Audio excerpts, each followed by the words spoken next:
So we've been getting a heap of questions about the finances relating to the trip and what we spent so far and if it's what we expected. So we'll spend the next little bit going through some of the common questions we've been asked and just some other stuff as well. So hopefully we answer all those questions. And yeah, if we happen to not, or you've got any other questions, just feel free to leave them in there in the comments below. So we might start about the route and the time frame. Yeah, so the route is from Perth, Australia to London in the UK. We'll be going via Indonesia, then crossing over to the mainland to Malaysia, where we'll drive, this is the plan at the moment, we'll drive through Thailand and then do a bit of a loop through Cambodia and Laos, and then back to Thailand, where we'll cross to Myanmar. Unfortunately for Myanmar, we need to have a guide, so that will be only a short crossing because it's quite expensive. And then India, Nepal, northern Pakistan, where then we'll go around the north of Afghanistan, so through China and then the Stans, and then south again to northern Iran, and then over to Turkey, and then Europe. We don't know what we're going to do in Europe yet. Yeah, we've got a brief idea of what we want to do. I want to go to Scandinavia because I didn't get to go there last time I was there. And just a general loop around the rest of the mainland Europe, and then we'll finish in England. I want to go to Iceland too and the Faroes because that just looks incredible. So time and money allows, we'll hopefully get over to there. So the trip was, when we first started planning, it was originally going to be 12 months, but we're just about to hit the 12-month mark now. We're getting close anyway, so it'll probably stretch out to be about 2.5 years in total. Yeah, the reason for that is because when we were in Darwin, we reassessed where we're going to, the time frame around heading through Indonesia. And originally we had allowed a month to go through Indonesia, but that was all going to be in the wet season, and there wasn't really much point coming to Indonesia in the middle of the wet season, and just would have been a waste. So we thought we might as well wait and make the most of the time here.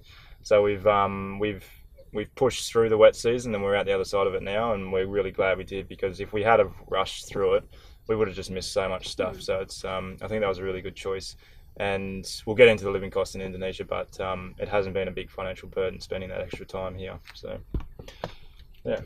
Alright, so documents required to take your car out of Australia or other countries for that matter. So you need a document for most countries, which is called a carnet de passage. So this is what it looks like. It's an annual document that you get, and for an Australian, I'm not sure what the costs are from another country, but we pay, it's 920 Australian dollars per year, plus when you first get it, you have to pay a $500 deposit, which you get back when you return the car and the carnet to Australia. To get the document, the car, you need to have valid registration in Australia or your home country, and when you first apply for it, you need to get the car valued by a reputable dealer. So we just went to Toyota, and then they wrote out a letter saying how much the car was worth, and then I just submitted that was fine. And then just the car's in Mark's name, so we just had to submit his identification documents, and yeah, that was all that we needed for that. Pretty straightforward process. Yeah. So yeah, we just applied for it, and then I told them to send it to Darwin, where we were leaving Australia. So I just picked it up in the post from there. And then so that moves on to shipping the car out of Australia. From Darwin to Dili in Timor-Leste, which the route that we went, there's only one ship that does that route. So there's a couple of different agents that you can go to. We chose to go to a company named Bellore. I spoke to all of them, and they hands down had the best customer service. All of the different shipping agents. Yeah.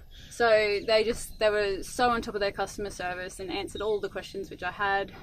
Their price was very competitive, and yeah, we were really happy with the service that they provided.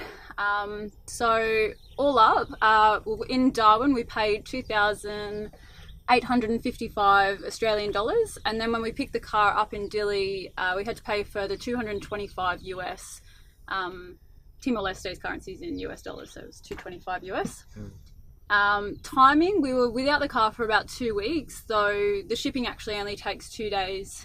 It was just because of delays getting into Darwin, and then delays at the port. They had a public holiday in Timor-Leste when the boat was supposed to arrive, so we essentially just looked at the boat for nearly a week, sitting out in the ocean waiting to get unloaded, which was a little bit frustrating, but we made the most of the time and went out and went diving for a week, so not all bad. Yeah. And then so through Indonesia, like how we've got between all the islands, that's just using the local ferries, which have been just so easy. Like they're quite cheap, and most of them run daily. The one which didn't run daily was the first one that we'd done from Timor to Flores, which only runs twice a week. So the total that we spent on all the ferries throughout Indonesia is $865, which is for 8 ferries. So really quite cheap, I think. Yeah, that's our fare and the car. Yeah. So it's not too bad, really. I mean, the ferries some of them are a bit questionable, and whether they're going to actually make the journey, but they're cheap, they're punctual, so yeah. I mean, they're definitely not luxurious. No, not by any means. But thankfully, we've been able to the overnight ferries. I think the longest one in Indonesia was 18 hours. That was in a new ferry, so it wasn't too bad. But the one before that was a 14-hour ferry, and thankfully we got to sleep in the car. So we had the comfort of our car, whereas the ferry itself is pretty rough and ready. But yeah. But what I'll do is, just for further information for all the ferries, I'll put a post up on our website which just has all of the costs and timings and company and all that sort of stuff. So I'll put that up on our website, and I'll put the link in the description below. Yeah, we might just take a break here because it's about 400 degrees. We need a cool down. I'm going to melt otherwise. All right, so we've had a bit of a cool down, so we're good to go again. Where were we? Ferries, visas. Visas. So with Indonesia, you can get a free 30-day visa when you fly in. Though because we wanted to stay longer, we applied in advance for a 60-day visa, a social visa, which you can extend up to 4 times, giving you a total of 180 days. We did get an agent, a visa agent, which we handed them our passports. You do pay a little bit extra for the visa extensions, though it was just so much easier for us because we weren't tied to being close to the immigration office. So yeah, we just handed our passports over and they just took care of all the extensions. That was it, pretty easy. And then Malaysia, we just get that one at the border, and then when we're planning to, when we're in KL, to get the next few visas for Thailand, Myanmar and India. Cambodia and Laos, we also get those ones at the border, which I think is $30 US that you just pay at the border. You can get them in advance if you want, but entirely up to you. Yeah, some countries we go to too we have to buy insurance for the vehicle at the border as well, which we have to do that for Malaysia and Thailand. There's a couple of others, ones, but they're not excessive. That's just a third party insurance, which isn't covered or isn't involved with the car name documentation. Yep. And then so I think that covers visas for now. We can update you later on for further visas. The only difficult visa that we have is out of the whole trip is Pakistan, which requires the visa to be applied for in your home country. So there's 2 kind of options we can do for that. Either we go home, which is obviously not the first option that we'd prefer to do, or send the passports back to Australia to get the visa. Not ideal, but we'll just cross that bridge when we come to it. We would also like to go to Russia too, but they've implemented a new rule. I'm not sure if it's still current, but where you have to be actually physically in your home country to apply for it. So unfortunately at this stage, we won't be making the journey into Russia at all. So yeah, apart from that, they're all pretty simple to come by. So next up is planning. For about, I'd say, a good 12 months solid before we left for the trip, we started planning, and it was just sort of like looking on, different blogs and all that sort of stuff, like on places that we wanted to visit, as well as looking up, visa restrictions and things about the car. So there was just a whole list of things which we had to compile. I started using the app Maps.me for pinpointing all the places that I wanted to see. So I'm a bit OCD with my app. I've got like color coded and files, and Mark like puts them in the wrong ones, and I'm like, what are you doing? That's not my job. I drive.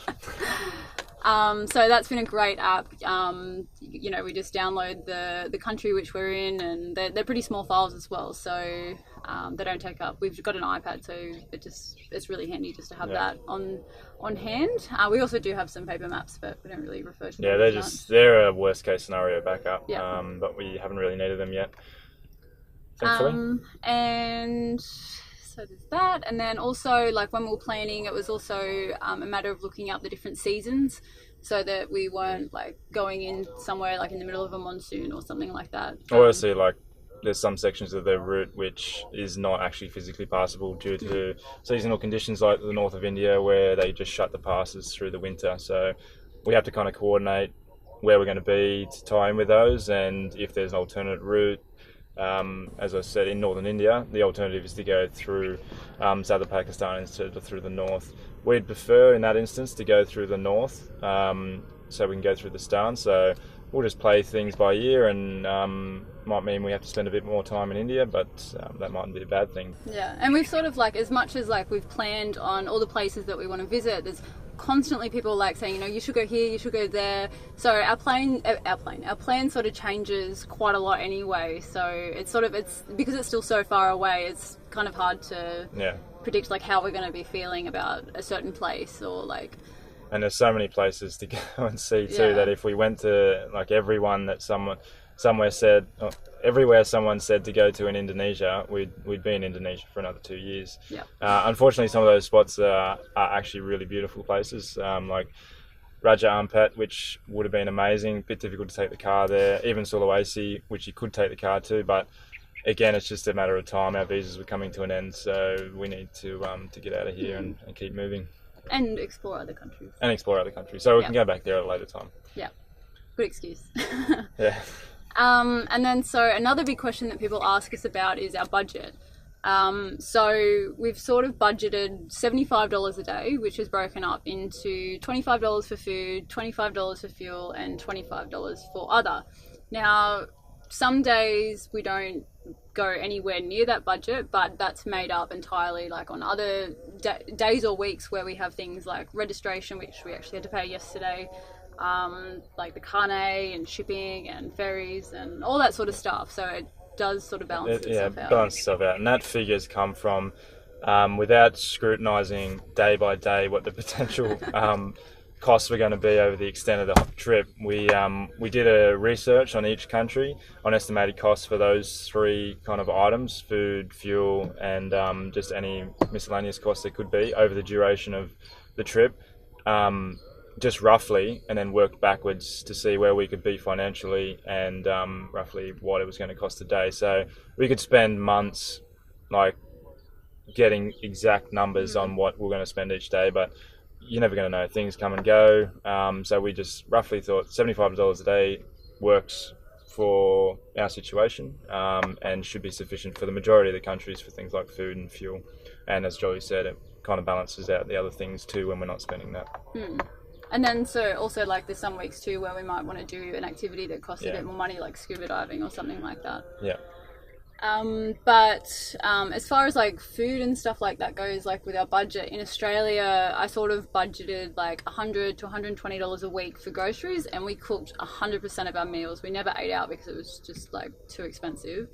Like, I mean, you could go out for one meal and that'd be our whole budget just gone. So that was in Australia. Daily budget. Yeah, daily budget. Not our whole budget. And then whereas in Asia, like we do try and cook breakfast most mornings, like Rodels cook porridge or something like that. But then because it's just so cheap to eat out, and we do eat like really local food, like we'll go to where the locals are eating. We probably do pay a bit of a tourist tax anyway, but we'll still eat for anywhere between like $1 and $3 for like a full meal. So for both of us. Yeah. So it's good, like, as well, and I think that's part of like traveling as well, eating the different foods. And I can't cook that good anyway. I think that's pretty good. Oh, thanks. But and then as well, like then there's also like the fuel. In Australia we were paying like, I think the cheapest we paid for diesel was $1.40 per litre up to like $2.80 per litre. Whereas in Indonesia, there's two different sorts of fuel which we've used, but the cheapest was about 50 cents and the other was about $1, which is more like the premium diesel. But that's only been available in Java, so we didn't see it before. But then we're also averaging 50 kilometres an hour, so that goes a long way. we're getting probably 12 to 1300 kilometers out of the tank, so we don't go through a lot of diesel either. Yeah. So we're saving money there as well. Camping is another question we get asked a lot, like where we camp, and yeah, if we've had any problems finding camp spots, especially out of Australia. So far we haven't had any problems at all. We pretty much have our choice of where we want to camp. Does get a little bit difficult when we come into like a city, and we need to stay inside the city for some reason, whether we need to find documentation or parts and the like. So in that instance, if we struggle to find a public park, kind of like what we're in now, we'll usually go to a guest house and just ask if we can park in their driveway, and if need be, we may pay a small fee just to use their facilities while we're there. But generally it's been good, and they've welcomed us in with open arms, and we haven't incurred really any costs. So, and if anything, we've made like some good friends out of doing that. The owners, like, they're always just so friendly, and it's been good. So, and yeah, in Australia we free camp the whole time. Does get a little bit difficult in Australia as well, just because it's more illegal to camp in some cities there. But yeah, obviously if you're in Australia, you know how good the camping is there, and how readily available it is. So in safety is another question which kind of ties in with the camping too, whether we feel safe over here.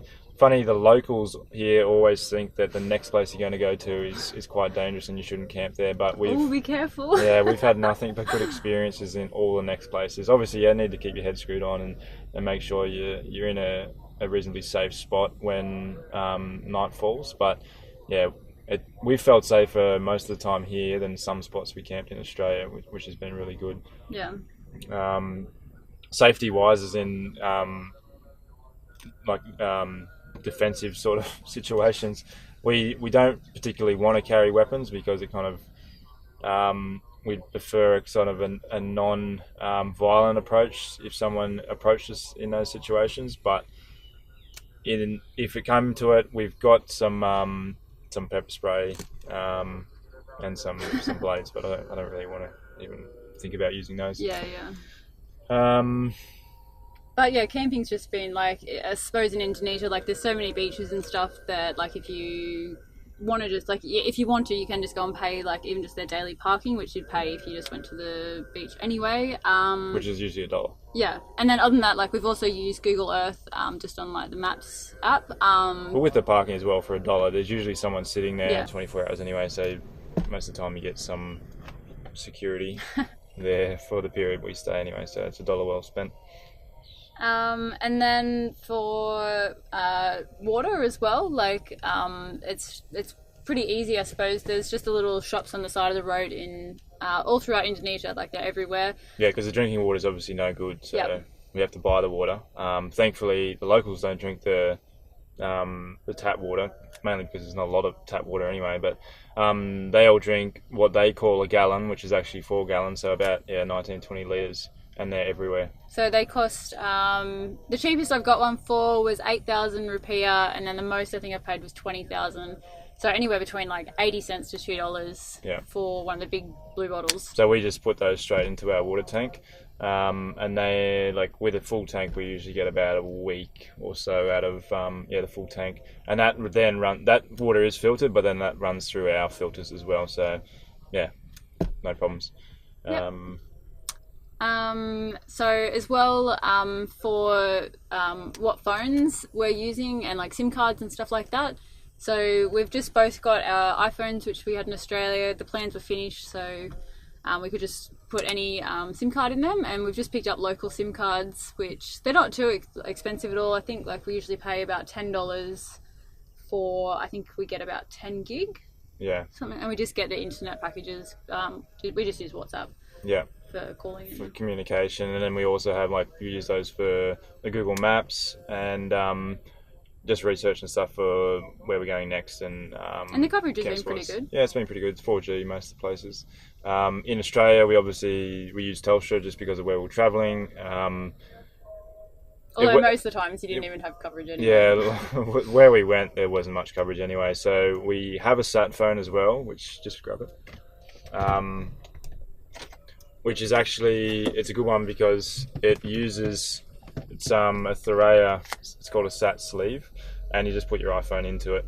And turns your iPhone into a sat phone. We do have a SIM card in this as well. It comes with an Australian number, so it's essentially Australian rates for our friends and family to call us anywhere, which is handy. But at the moment, we haven't needed to use it because we've been getting the local SIM cards. But there is places even in Australia where we use this in the outback, which is handy. And it's always just good to have some form of communication wherever you go. I imagine where the further into the trip we go, it's probably going to be a bit more difficult to get SIM cards / reception. So it's always good to carry help when you need it. On that to emergency help, we also have a locating beacon, emergency locating beacon, which hopefully we never need to come to a situation where we need to use it. That was a Christmas present from your parents. Yeah, always be prepared. Safety first. And just on the navigation too, our Garmin GPS is a bit of an older one, and what I've done is you can download maps for anywhere in the world through, it's called OpenStreetMap. I'll put the link to that in the description of the video, but the open source mapping, the failure rate is like really minimal. We haven't had really any problems with it apart from us taking down some let's say fun tracks. It's been quite scenic sometimes though, so yeah, I kind of like it. It's really thorough, really detailed, and it's free, which is the best part because we're going to so many places. If we were to buy the actual Garmin maps, it would cost us thousands. They're usually about $100 a country. So yeah, that's worked out well. But yeah, I'll put the details for anybody looking to do something similar in the put the details in the description. We have some questions about the cost of the car and the build of the car and what we've done, but we might just devote a second video to that one, just because it probably will go for a while. So stay tuned; that'll be coming out soon. Now, another big question a lot of people ask us is how do you afford to do it? So, like the year before we left for the trip, we were just saving every single dollar that we weren't spending on the car, and we weren't like going out socializing and like, yeah, we were just saving everything that we could. So it's just it's all our money that we saved up for. We're not sponsored or anything like that. We sold all our furniture. Yeah. And any other possessions we didn't need. And this is our life. Just cold. And it was actually quite a nice process, really. And now pretty much all we own is in the car and within arm's reach. And yeah, that was quite cleansing, wasn't it? Yeah, it was good. And yeah, so that's pretty much how we afforded it, just going without and making those sacrifices then to be able to live the life we do now. But yeah, we do. We have set up a Patreon account as well, which if you're interested in supporting our videos, like that'd be awesome, because every dollar just goes such a long way. One of the things we didn't account for, like we always wanted to kind of document the trip for a couple of reasons. Probably the main one was the stigma around going to some of the places we're going to. And what the media kind of portrays about these areas and how safe they actually are. So we kind of wanted to show people that what we're doing is possible, it's not that difficult, and just the beauty of those places. One thing we underestimated though was the time involved in making these videos. The other reason was just so we could show our friends and family at home where we are. It's a lot easier. Honestly, it was like a diary. Yeah, it's a lot easier to show someone a video than try and explain to them. But yeah, what we underestimated was the time involved in making the videos. It is a lengthy process, and we have to pay subscriptions for the music that we use too, which comes with a cost. And because of the speeds of the computer required to process the videos too, we usually have to go sit in air conditioning to process or render those and export them, and then pay for the internet to upload them. So there is costs which we didn't account for associated with those, time and money. So if you do like the videos and you want to help us out keeping on making those, yeah, as Jolly said, we have set up a Patreon account. So yeah, any dollar helps to kind of spread those costs out a bit. So yeah, we really appreciate it, and thanks to the guys who do support us too. That's really good. Legends, thank you. I think that's about it. Yeah, I think that's about it. But as Mark said earlier, if there's any more questions, feel free to leave us a comment. Yep. Cool. All right, thanks guys. We'll see you in the next episode. Bye. Bye.